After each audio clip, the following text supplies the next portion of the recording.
When thou eatest of the labor of thy hands, happy shalt thou be, and it shall be well with thee.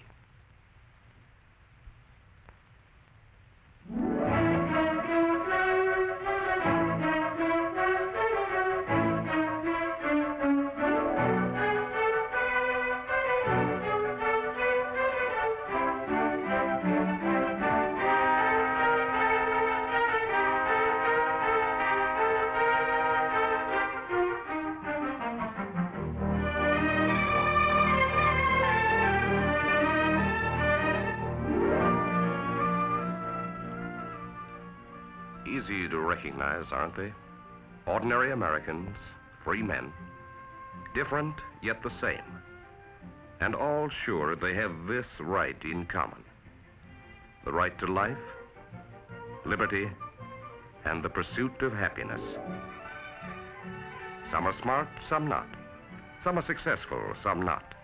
But this, too, they all know. No right is secure unless a man can also work for food, shelter, clothing, and the respect of his fellow men. You could really write a book about it, but we're not doing that today. Today we're moving south on Madison Avenue in New York City, then east on 52nd Street, to the national headquarters of an American organization which believes that if our American rights are to be secure, other free men must have them too. So meet Hadassah, the Women's Zionist Organization of America. I repeat, of America. Remember that. And meet Mrs. Nathan D. Perlman, Vocational Education Chairman of Hadassah, starting a day's work.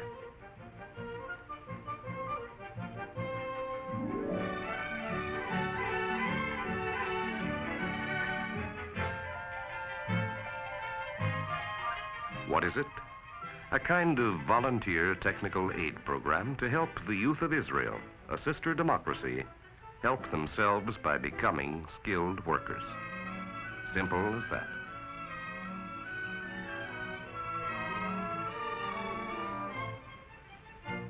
Why does Israel need such aid?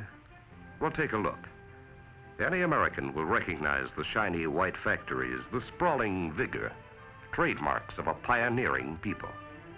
And they're our kind of pioneers, pulling themselves up by their own bootstraps, with their own blood and sweat, yes, but also with their own work and sacrifice.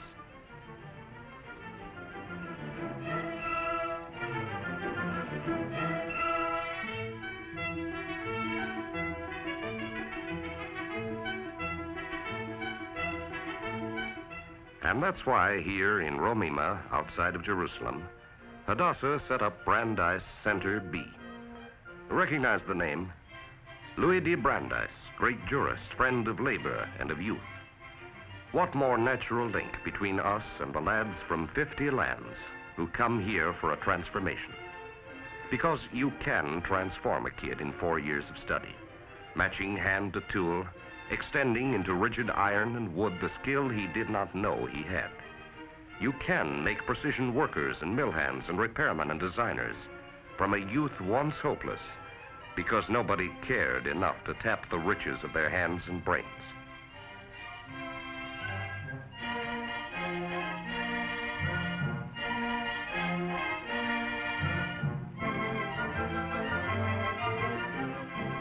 See this little prism? It fits into a delicate machine called a spectroscope. Its function is to identify elements through colors, but it can also magically throw a light beyond shop or mine into a boy's heart. It can give him hope that with each element detected and used, he and Israel both will be stronger to make a better world.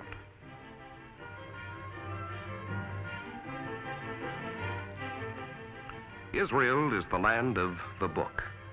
So what better place to train printers for a people who have reverenced and lived by the word, no matter what indignities their fellow men have heaped on them. From this shop come exquisitely designed storybooks and prayer books, manuals and magazines, which even as the making of them trains, so does it teach the makers.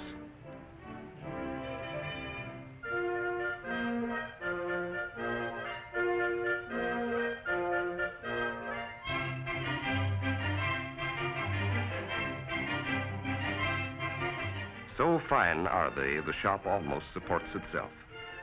But more than that, this place supports an ancient love and respect for that which all men say is mightier than the sword.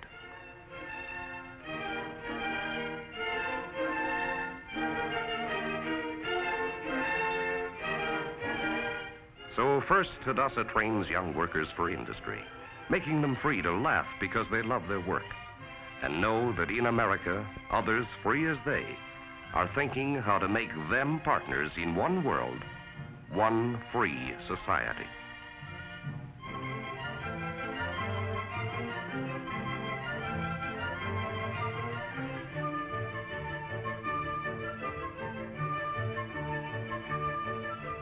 Now the second front, homemaking and commerce. Israel must find skilled people able not only to feed and clothe their families, but to sell the products they make. Okay, that too, said Hadassah. So up went the Seligsburg High School, first of its kind in 1942. Then a new building to honor another American, a woman this time, a founder of Hadassah.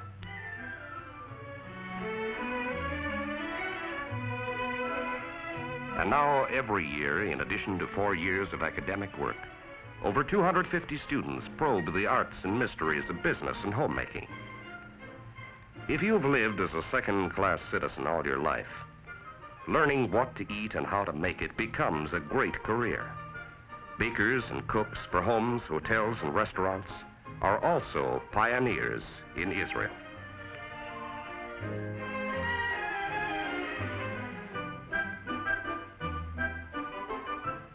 To respect the skill a newcomer brings is as much an American as an Israeli idea, applicable even in a weaving class. Here, natural love of color and design are developed, so that Israel's fashion shops and factories may one day glow with a talent kept fresh, despite persecution. In many crafts, the Jewish people passed from parent to child down through the centuries.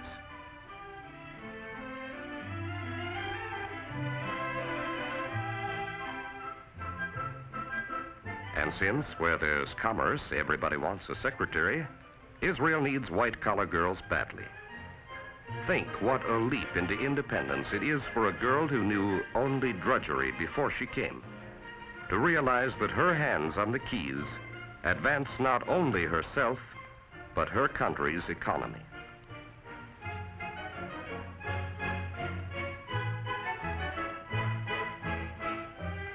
And that she can become a secretary de luxe in Hebrew, English, and even French before she's through. Now, number 3. The next time you hear about youth aliyah, immigration to Israel, think of the lovely settlement of Kfar Vitkin. Here, a rural vocational center has grown up for refugee children, to whom this holy land must bring not only the skill to work, but healing.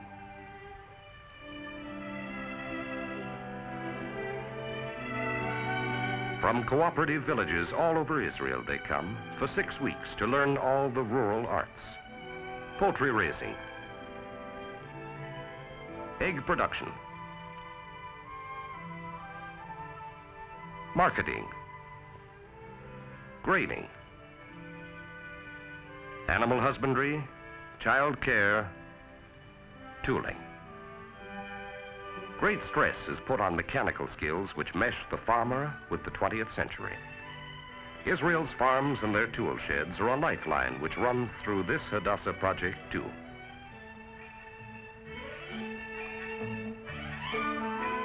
How do you find these skills? You test a child's capacity delicately. You uncover the gift which all God's children have, then offer it to Israel.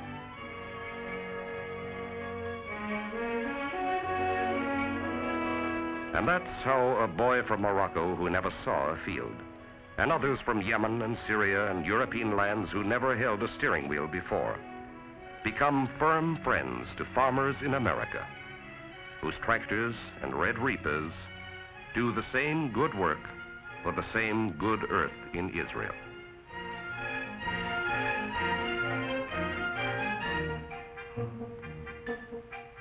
and the girls sit spinning, finding rest and dignity in ancient crafts that also have a place in this new old democracy.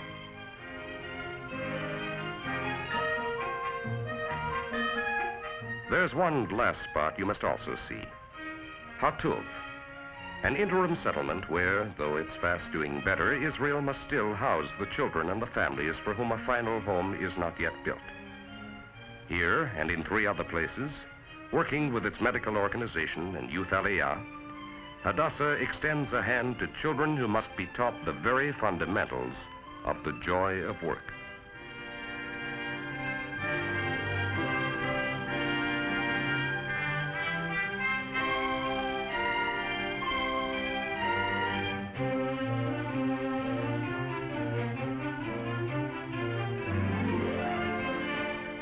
They're still in temporary quarters, but you ought to see what teaching a boy to make a wooden stool means even in such a place. You ought to see his pride when, as a worker now, he goes to show his family the first small thing of his own manufacture. That's why here, what would be only a long green road to you and me, becomes a triumph for a child who learns that with this row, he owns this earth. That's why the humble job of cobbling a shoe gives the lad who once had no right to work status and curiosity to find more use for hands grown nimble wondrously. And soon he is demanding other skills, realizing that this land to which he owes his rescue can thus be paid with coin more sweet than gratitude. The girls are also liberated here, for they, who also had no future once, become the masters of machines which symbolize a new society. First, they're tense and stiff with balky grace, but when the needle flies and the garment grows beneath their hands, something happens.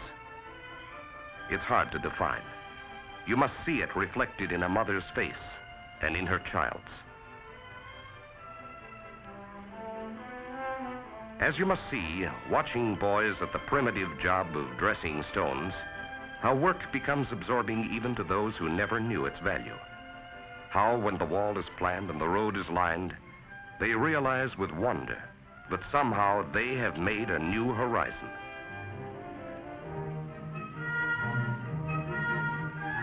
Yes, Americans recognize Israel easily. The wild, barren Southland.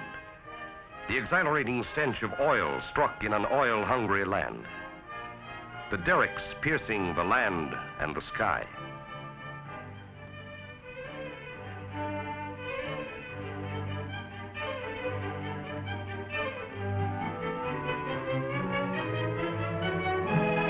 The pipelines. The green fields following after. You cannot give the youth of Israel their inheritance like a gift, but you can give them the skills to guide the labor of their hands, so that by the flowering and the fruit of their own enterprise, they secure life, liberty, and the pursuit of happiness.